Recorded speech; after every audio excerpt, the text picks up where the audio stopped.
जय राधा माधव जय कुंज बिहारी।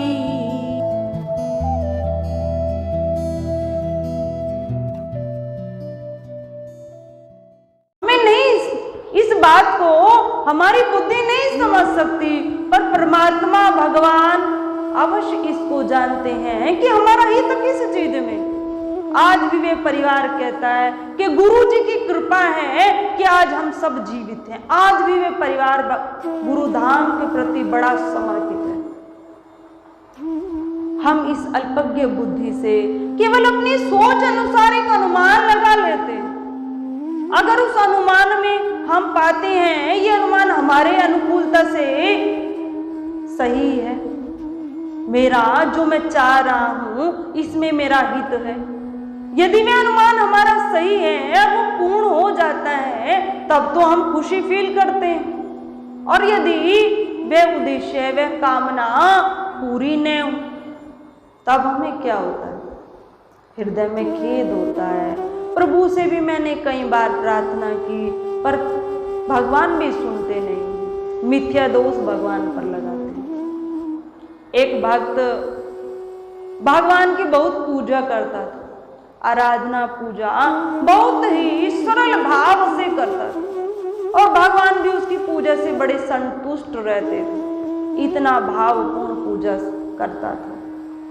तो उसके मन में एक इच्छा थी। उसने सोचा मैं व्यापारी हूं, आज मेरा व्यापार अच्छा चल रहा है, भजन साधन भी मैं अच्छा करता हूं, घर की समस्त परिस्थितियां अच्छी हैं, कल को यदि हो सकता है जीवन में कष्ट आ जाए, विपत्ति आ जाए, तब मेरा क्या होगा। उसके मन में ये भाव रहता। तो एक बार भगवान ने उसको दर्शन दिए सपने में उसको दर्शन हुए। तो भगवान ने कहा मैं तेरी पूजा से बहुत प्रसन्न हूं, बहुत पूजा से मैं तुम्हारी प्रसन्न हूं, आज तुम जो भी मांगोगे मैं तुम्हें प्रदान करूंगा। उस भक्त ने कहा प्रभु मुझे कुछ नहीं चाहिए, आपने सब कुछ पहले से ही मुझे दिया है, धन वैभव मान सम्मान सब कुछ तो मेरे पास है, सब कुछ मेरे पास है, प्रभु मुझे कुछ नहीं चाहिए। फिर भी भगवान ने कहा कि सोच समझकर फिर भी कुछ मांग ले। तो उस भक्त ने एक ही चीज कही, प्रभु जब जब भी मेरे ऊपर विपत्ति आए, संकट आए, तो आप बस हर समय मेरे साथ में रहना, बस आपका साथ बना रहे। और मैं ये देखना भी चाहता हूं कि आप मेरे साथ हैं या नहीं। प्रभु ने कहा मैं तो अब भी तुम्हारे साथ हूं, मैं तो भक्तों के अधीन हूं। जिस भाव से भक्त मेरी पूजा करता है मैं भी उसी के भाव से उसका ध्यान करता, मैं तो हर समय तुम्हारे साथ हूं।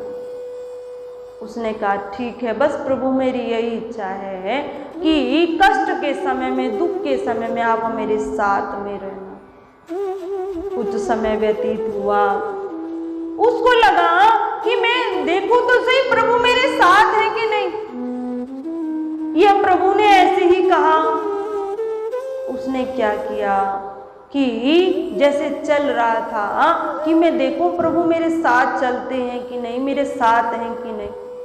तो जैसे ही रेत पर वह चलने लगा, चप्पल उसने निकाली कि देखता हूं किसी की परछाई नजर आती है या नहीं। तो उसने पाया जैसे जैसे वे चल रहा था कि मानो कोई दूसरा व्यक्ति भी साथ में चल रहा है, उसकी पूरी परछाई दिखती। अब जब उसने उस परछाई को देखा तो बड़ा हर्षित हुआ, बहुत खुश हुआ कि प्रभु हर समय मेरे साथ रहते, बहुत आनंदित हुआ। कुछ समय व्यतीत हुआ, जीवन का चक्र ही है सुख और दुख।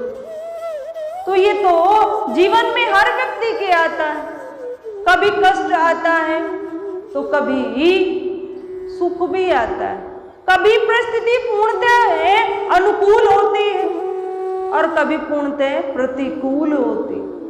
तो ये तो जीवन का चक्र है, चलता ही रहेगा, प्रत्येक प्राणी के जीवन में आता है। तो उसका जब भाग्य के अनुसार कष्ट का समय आया, विपत्ति जीवन में आई, तो धीरे धीरे व्यापार में भी हानि होने लगी और जो घर में सुख शांति का माहौल था वह भी धीरे धीरे नष्ट होने लगा। जैसे जैसे वो माहौल परिस्थिति प्रतिकूल होने लगी तो मन में खिन्नता उत्पन्न हो गई और भजन साधन भी जितना पहले मन लगता था अब नहीं लगता, कि मैंने तो जीवन में कुछ गलत किया ही नहीं, फिर ये दुख किस लिए मेरे जीवन में आया, मैंने कभी किसी को कष्ट नहीं दिया, ऐसा विचार मन में रहता।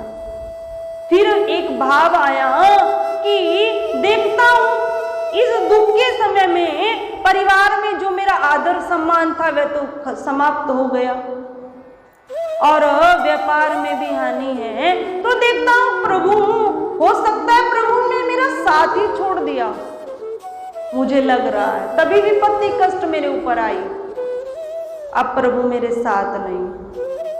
तो उसने फिर वही एक्सपेरिमेंट किया कि वह चप्पल निकाल कर चलने लगा, रेत पर देखता है कि मेरे साथ में एक दूसरी परछाई है या नहीं। तो जैसे ही वह रेत पर चलने लगा तो उसे दूसरी परछाई दिखाई नहीं दी, उसको वह दूसरी परछाई नजर ही नहीं आई, केवल एक ही परछाई थी, वह केवल उसकी अपनी आकृति थी। यह जब पाया तो मन बड़ा दुखी हो गया और रोने लगा और कहने लगा, प्रभु संसार तो दुख में साथ छोड़ ही देता है, ये तो बात निश्चित है। जितने संसार में सगे कहे गए हैं ना, वो हमारे अपने सगे नहीं हैं, वो किसके सगे हैं? सुख के सगे हैं। जिस समय जीवन में खुशियां है ना, धन है ना, वैभव है ना, मान सम्मान है ना, तो हर जगह व्यक्ति रिस्पेक्ट पाता है।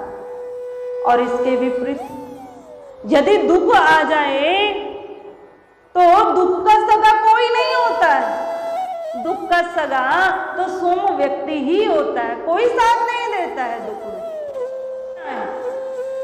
कि सुख वैभव में तो संसार के रिश्तों को महत्व दे और दुख में भगवान के मंदिर आए, भगवान को भजे, उसको भक्त नहीं कहा गया। भक्त किसको कहा गया है? जो दोनों परिस्थितियों में सम हो जाए, दोनों परिस्थिति जिसके लिए समान हो जाए, वही तो भक्त है। दोनों परिस्थितियों में भगवान को मानने वाला, पूर्ण श्रद्धा रखने वाला ही भक्त। कष्ट सबके जीवन में आते, कोई कष्ट पाकर निखर जाता है और कोई कष्ट पाकर बिखर जाता है। इसका मतलब क्या है? क्या मीन्स है इसका? इसका मतलब है कि उसकी श्रद्धा, भाव, भक्ति, पूजन सब चला जाता है। जिसके जीवन में कष्ट आया, यदि कोई रजोगुणी वृत्ति का व्यक्ति, वो तो यही मानेगा कि भजन है तो फिर जीवन भी सुंदर होना चाहिए, धन प्राप्ति भी होनी चाहिए, व्यापार भी अच्छा चलना चाहिए, परिवार में खुशियां भी होनी चाहिए।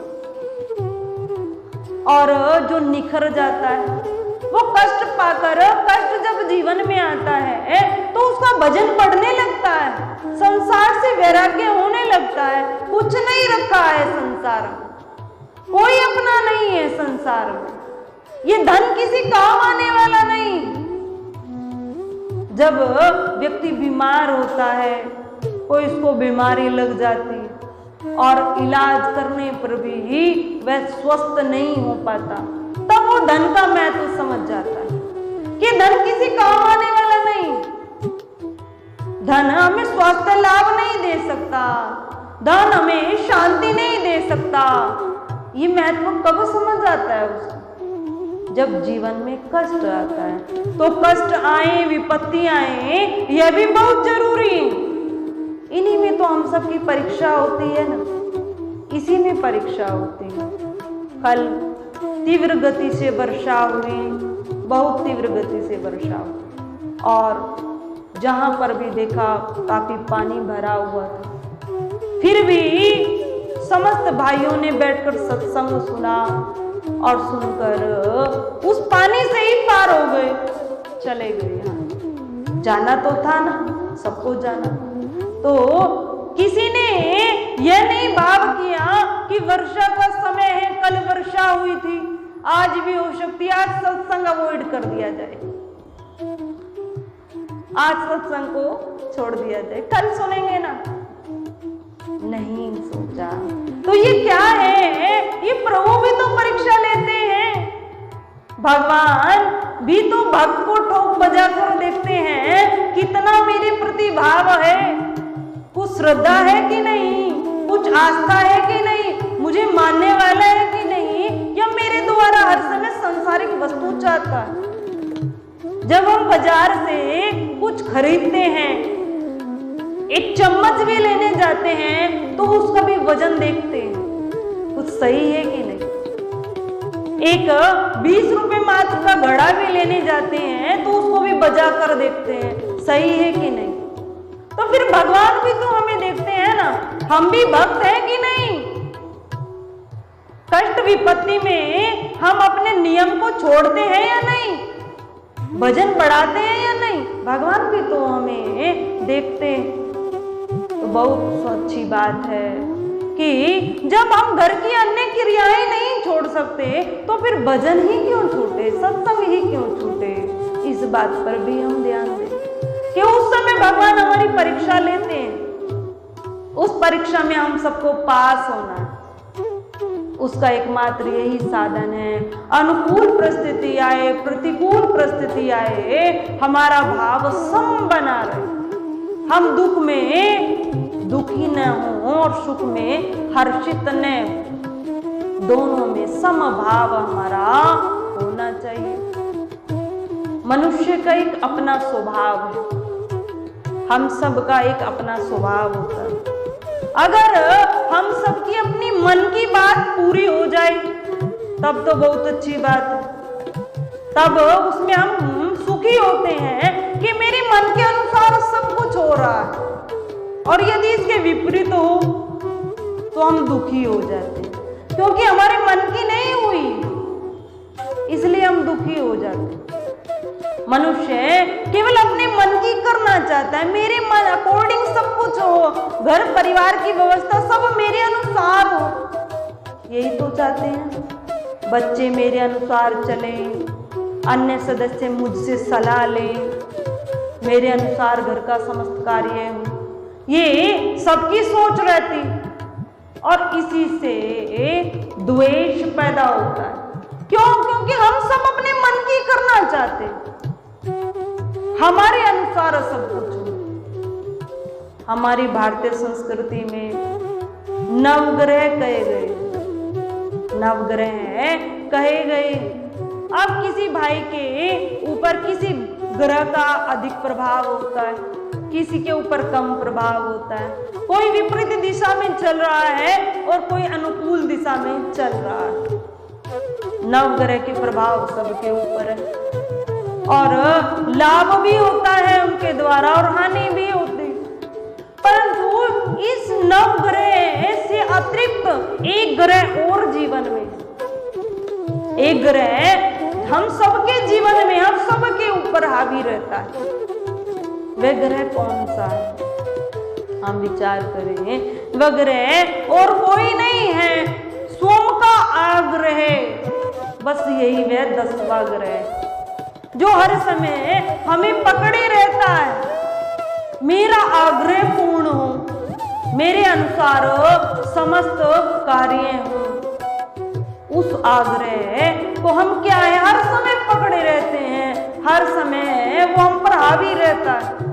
अगर मेरे अनुसार कार्य हो जाता है तो मुझे खुशी मिलती है, और नहीं हो तो फिर क्रोध उत्पन्न होता है, रोष उत्पन्न होता है। तो हम इस अपने आग्रह को भी हटाएं। घर परिवार में, जिसके परिवार में शांति रहती है, संतोष है, धार्मिकता है, वहां छोटों को भी महत्व दिया जाता है और बड़ों को भी महत्व दिया जाता है। हाँ, वहां यह नहीं देखा जाता कि अमुक व्यक्ति ने कहाँ है तो ये छोटा है या बड़ा है, वहां देखा क्या जाता है कि बात कितनी सही है और कितनी गलत है। तो हम इस 10वें ग्रह को भी अपने जीवन से हटाएं। एक माता थी और अच्छे परिवार से वे थी। जैसे ही उसके 2 पुत्र थे, दोनों का विवाह हुआ। एक बड़ा बेटा विदेश चला गया, छोटा बेटा उसके साथ ही रहता। तो जैसे छोटे बेटे का विवाह हुआ तो जब उसकी पत्नी आई, उसकी और माता जी की आपस में लड़ाई रहने लगी। अब आपस में सास और बहू की दोनों की लड़ाई रहती। अब बेटा परेशान, बेटे ने कहा माँ आप भी मेरे लिए वंदनीय हैं, मैं आपको भी नहीं छोड़ सकता और मैं अपनी पत्नी को भी मायके नहीं भेज सकता, इसको भी मुझे यही रखना। तो क्या व्यवस्था की जाए कि माँ आपको मैं अलग कक्ष देता हूँ, अलग रसोई बना कर देता हूँ, माँ आप इस रसोई की समस्त व्यवस्था में स्वयं संभालूंगा, केवल आप अपना भोजन अलग बनाइए और पाइए। आपके शरीर में इतनी कैपेसिटी है कि आप कर सकते हैं, जिससे घर का वातावरण प्रेम में बना रहे, शांति बनी रहे। इस हेतु उसने माता की अलग व्यवस्था की। परंतु वह माता अलग तो हो गई, रहने भी लगी और कुछ जैसे ही समय बढ़ा तो शरीर से बीमार हो गई। बीमार हुई, फिर वही छोटे वाली जो घर की बहू थी वही समस्त सेवा करती, उसकी सारी सेवा सब कुछ करती। अब सेवा करती, परंतु बैठी कहां पर है, लेटी कहां पर है, बिस्तर पर आग्रह क्या है कि घर में जितना कार्य होगा ना, मैं बड़ी हूं ना, मेरे अनुसार होगा। आज वृद्ध जो हो जाते हैं, हम ये तो कहते हैं कि घर में उनकी रिस्पेक्ट नहीं रहती, पर इसका भी एक कारण है। वो कारण क्या है, हम स्वयं उसको खोजें। जितनी वृद्ध माताएं हैं, भाई हैं, वो चाहते क्या है, हर समय घर में क्या करते रहते हैं, रोक टोक, यही तो करते हैं ना। कि उस बहू से एक दिन हमारी चर्चा हुई कि साध्वी जी मेरी सास बहुत अच्छी है, बढ़िया है, शरीर से भी सही है, ठीक है आप बीमार हैं, परंतु हर समय रोक टोक, कहाँ जा रहे हैं, ऐसा कार्य क्यों हुआ। कि जो वृद्धजन है उनको क्या करना चाहिए, ज्यादा से ज्यादा अपनी इस मनोवृत्ति को भगवान से जोड़ना चाहिए। परंतु नहीं, कौन क्या कब क्या क्रिया कर रहा है, बस यही दिमाग को लगाए रहते हैं, जिससे उन्हीं के पुत्र, उन्हीं की पुत्र वधू कोई उन्हें आदर सम्मान नहीं देते। हर समय रोक टोक करना भी अच्छा नहीं होता।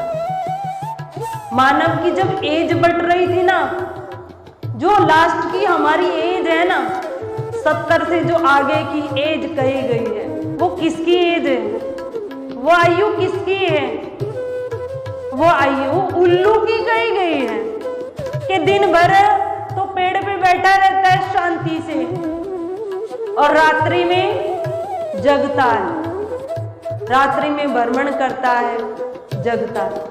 तो वो एज उसी की कही गई है, तो हम उस एज को न अपनाएं, रोक टोक हम न करें। बच्चों का भी अपना जीवन है, उन्हें भी जीने दें, तभी वे आज हमारी रिस्पेक्ट नहीं करते। हर चीज में हम उनको टोकें, ये सही नहीं। यह आज बहुत मेन कारण है कि वृद्ध को आज कोई फिर रिस्पेक्ट आदर नहीं देता। एक बोलते बहुत है, जो भी अन्य सदस्य घर में आएगा उसको अपनी बेटी की बुराई, अपनी बहू की बुराई, जो तुम्हारी सेवा कर रहे हैं तुम उन्हीं की बुराई करोगे तो कहां से आदर पाओगे, कहां से हमें इज्जत आदर मिलेगा जब हम उनकी बुराई करेंगे। प्रशंसा तो करके देखें ना, कितनी खुशी मिलती है। भले ही उनमें बुराई है पर प्रशंसा करें, नहीं मेरी बहू सेवा करती है। जब ये बहू के कानों में पड़ेगा ना, वो अपने आप इज्जत देनी प्रारंभ करेगी, स्वयं रिस्पेक्ट आदर वे देगी। उसी के सामने हम उसकी बुराई करते हैं तो कैसा व्यवहार हमारा बन जाता है, इस पर स्वतः विचार करें। आया है कि एही तन कर फल विषय न भाई, स्वर्गहु स्वल्प अंत दुखदाई।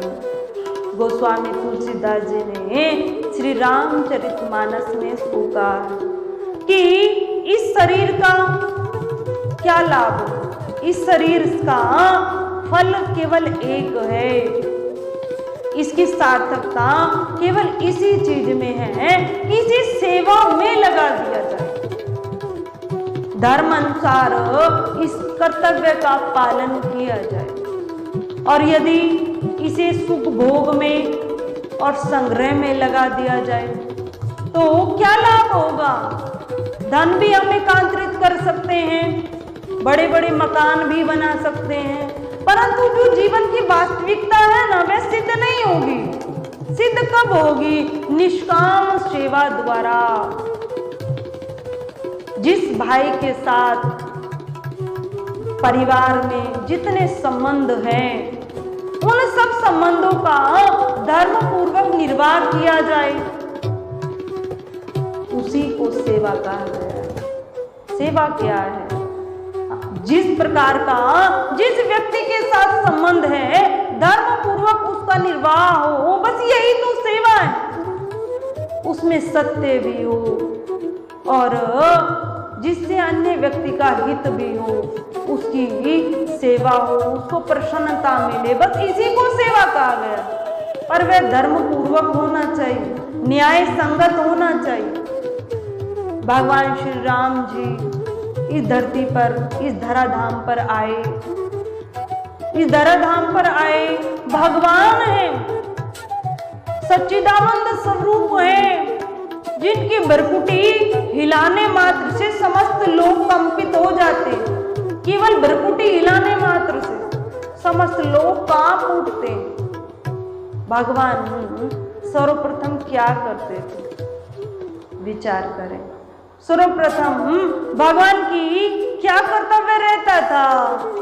प्रातः काल उठकर रघुनाथा, मात पिता गुरु नामई माता। वही ब्रह्म परमात्मा सच्चिदानंद स्वरूप भगवान साक्षात किसको प्रणाम करते थे? पहले माता को प्रणाम करते थे, फिर पिताजी को प्रणाम करते थे, फिर गुरु वंदना करते थे, गुरु जी को प्रणाम करते थे। अब भगवान के संबंध में कहें, भगवान तो सबके माता पिता हैं, परंतु भगवान ने भगवत लीला नहीं की। इस धराधाम पर आकर मनुष्य की तरह लीला की।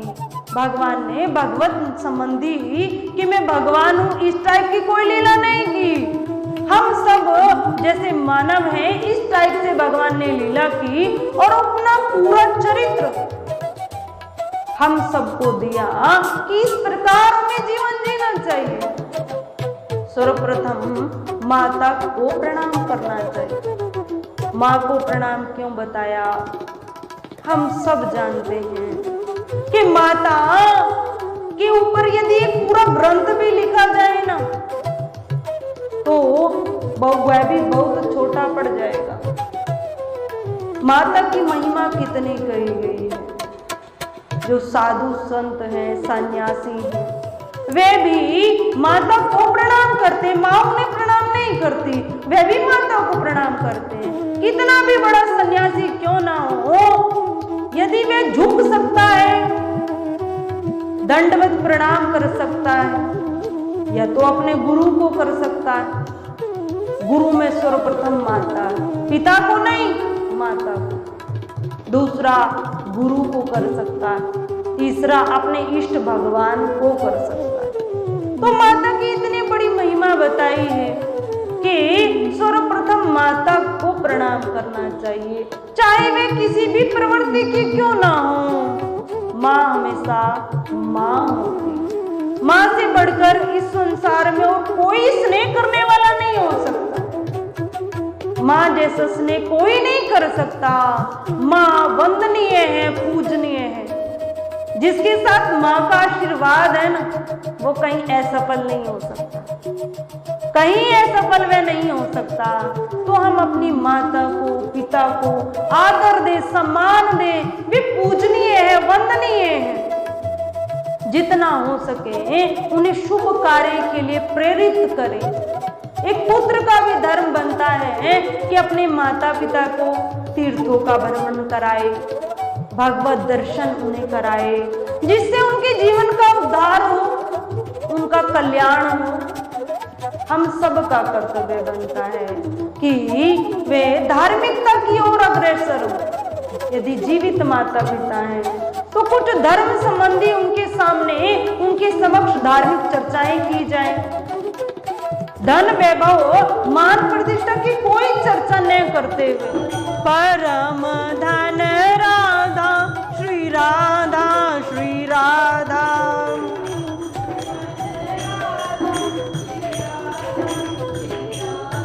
बरसाने वाली राधा राधा राधा हाँ राधा,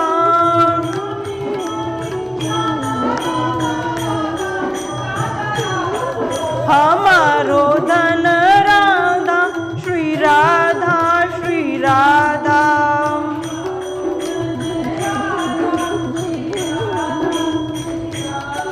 हम सबकी प्यारी राधा राधा राधा हाँ राधा,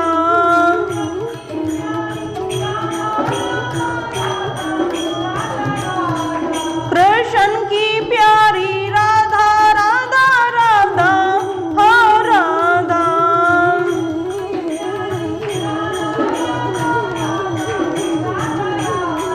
हमारो धन राधा श्री राधा श्री राधा।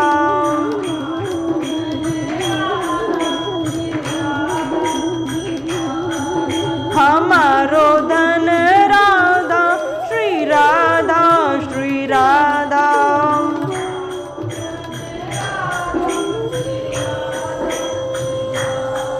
परम धन राधा श्री राधा श्री राधा।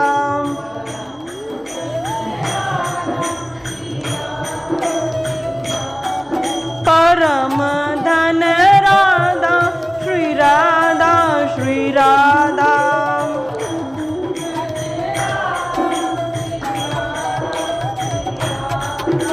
परम धन राधा श्री राधा श्री राधा।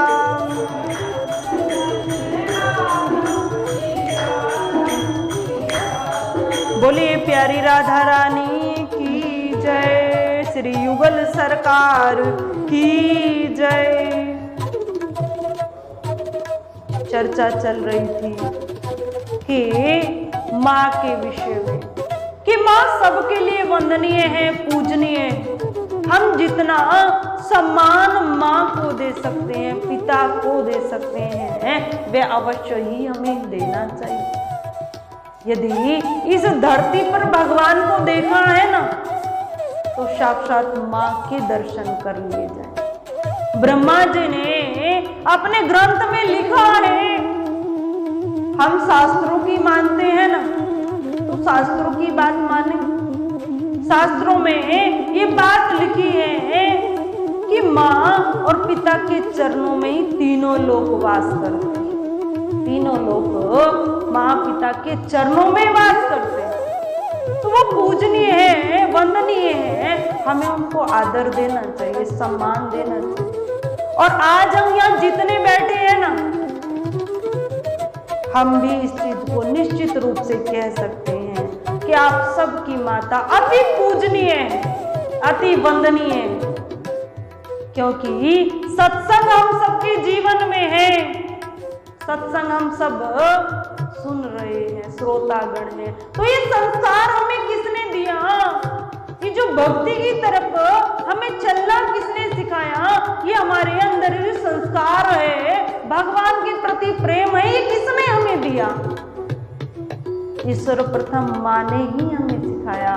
माँ की प्रत्येक क्रिया, प्रत्येक चेष्टा, यदि माँ धार्मिक है तो बच्चे को सिखाने की आवश्यकता नहीं पड़ती, स्वतः सीख जाता है, स्वतः वे संस्कार आते हैं। हम सबको पता है देवता और दैत्य किसकी संतान है? किसकी संतान है? कश्यप ऋषि की संतान है। देवता और दैत्य दोनों कश्यप ऋषि की संतान है, परंतु माता दोनों की अलग अलग है। देवता अदिति माता के पुत्र हैं और दैत्य दीति माता के पुत्र हैं। तो फिर इतना अंतर क्यों? पिताजी तो एक ही है ना, इतना अंतर क्यों? विचार करें, दैत्यों में और देवताओं में इतना अंतर क्यों है? यदि इसकी प्रारंभिक अवस्था में जाएं तो संस्कार कि जो दीति माता है ना वो रजोगुण प्रधान थी, वो छल कपट ये सब दीति माता में पहले से ही था। कई शास्त्रों में आया है कि वे राक्षस कुल की थी, इसलिए उनके जो पुत्र हुए वो क्या कहलाए? राक्षस कहलाए, दैत्य बने। और दैत्य और देवता में अंतर कहां पर है? हम विचार करें, क्या बल में अंतर है? क्या तप में अंतर है? नहीं, दैत्य बहुत बलशाली है। यदि देवता बलशाली है तो दैत्य भी बहुत बलशाली। यदि देवता तप कर सकते हैं तो दैत्य भी, दानव भी, राक्षस भी तप कर सकते हैं और करते हैं। फिर अंतर कहां पर है? विचारों में अंतर है, संस्कारों में अंतर है, कार्य में अंतर है। राक्षस कब खुश होते हैं? जो समाज में ही व्यक्ति रहते हैं, रजोगुण प्रधान हैं, वो कब उनको प्रसन्नता मिलती है? यदि उनका मनोरथ सिद्ध हो जाए। और मनोरथ क्या होता है? निजी स्वार्थ। यदि वे मनोरथ सिद्ध हो जाए तब तो प्रसन्न होते हैं। और यदि सामने वाला व्यक्ति प्रसन्न है या तीव्र गति से व्यापार में वृद्धि कर रहा है, तब क्या होती है? ईर्ष्या होती है, जलन होती है, प्रसन्नता नहीं मिलती। तो दानव क्या करते थे? दानव स्वयं भी सुख से नहीं रहते थे और औरों को भी सुख से रहने नहीं देते थे।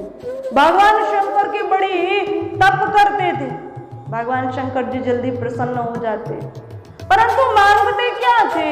या तो मैं अमर हो जाऊं, या ऐसा वरदान मांगते थे जिसपे पृथ्वी लोक पर हमारा आधिपत्य हो जाए, स्वर्ग लोक पर हमारा आधिपत्य हो जाए, यज्ञों के भाग हम प्राप्त करें, ऐसे वरदान मांगते थे।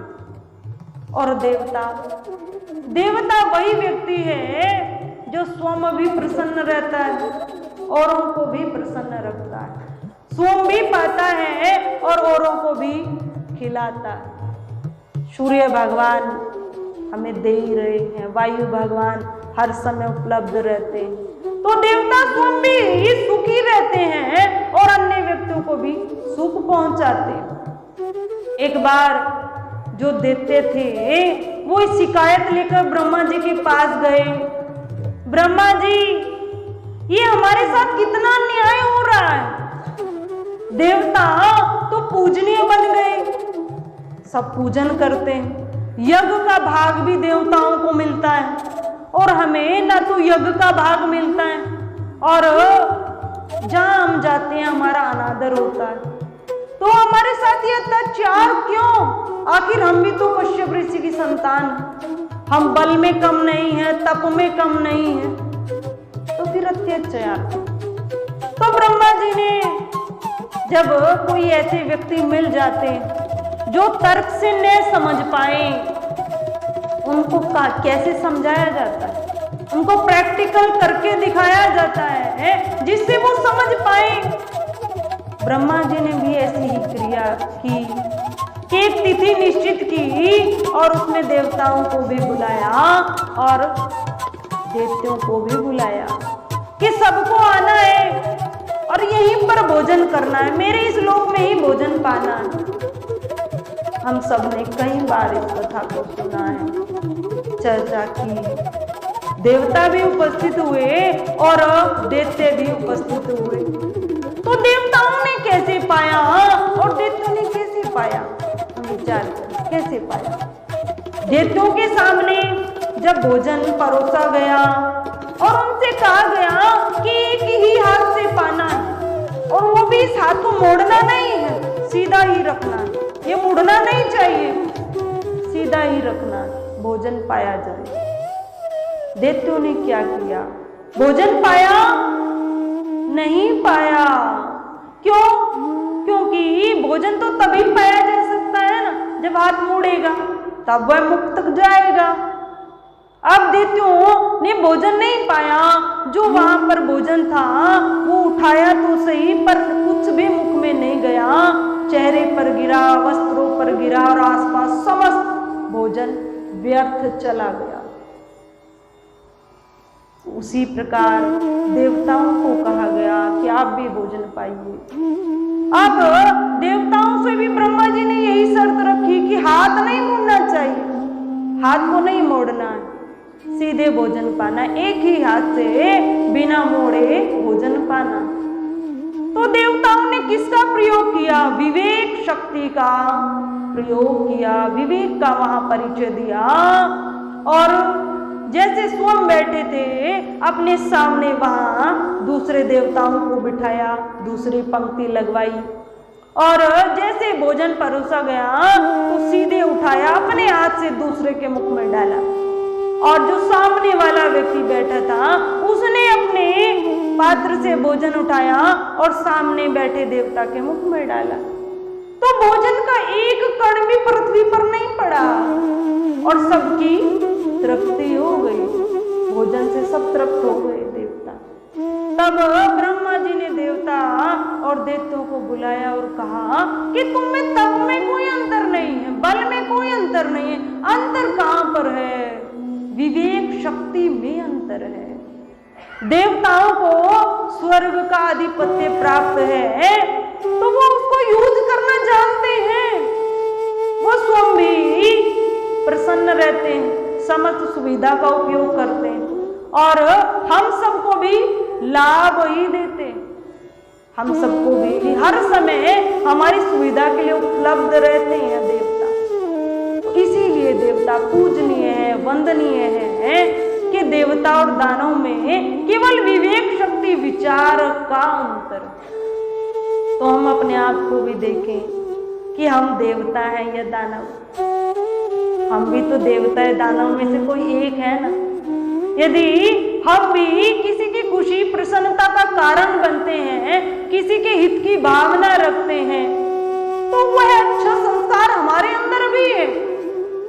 और यदि हम पूरे परिवार में दुखों का कारण बन जाते हैं, कष्ट का कारण बन जाते हैं, तो वो राक्षस कोई और नहीं है, हम ही तो हैं।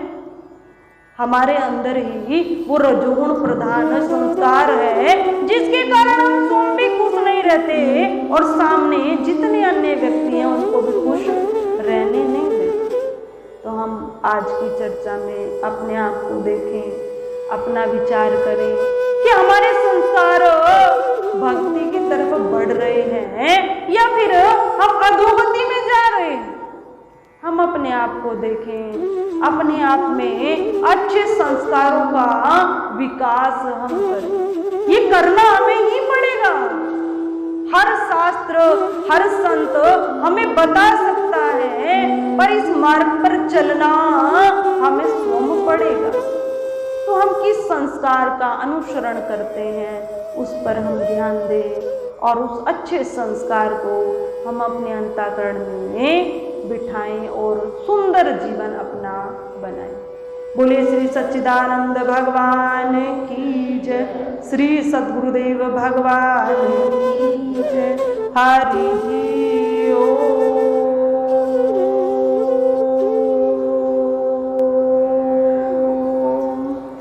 हरि।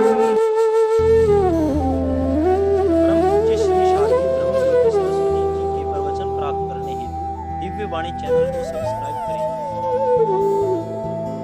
वीडियो को शेयर करें और अपने परिजनों पर अवश्य भेजें।